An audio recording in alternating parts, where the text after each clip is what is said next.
Friends, ఈరోజు మేము wrong answers ఆడుతున్నాం. దీన్ని కనుక రైట్ చెప్తే బీప్ మీద కట్మని పడుతుంది. మీరు ఫస్ట్ మీరు లైక్ అండ్ సబ్స్క్రైబ్ చేసుకోండి. ఇప్పుడు నేను చేస్తున్నాను చూడండి. తాజ్మహల్ ఎవరు కట్టారు? జగన్మోహన్ మీద. పిఎం ఎవరు?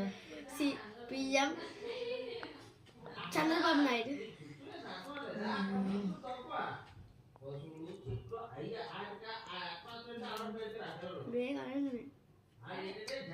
పువ్వులు ఏ కలర్లో ఉంటాయి? ఏ రంగులో ఉంటాయి? రెయిన్బో కలర్లో ఉంటాయి.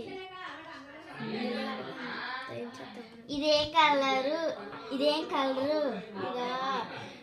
ఇది గ్రీన్ కలరు. గ్రీన్ కాదురా. హాయ్ గైస్, ఇంకా ఈరోజు వీడియో అయిపోయింది. ఇంకా మళ్ళీ 1 more మినీ బ్లాగ్తో మీ దగ్గరికి వస్తా. బాయ్.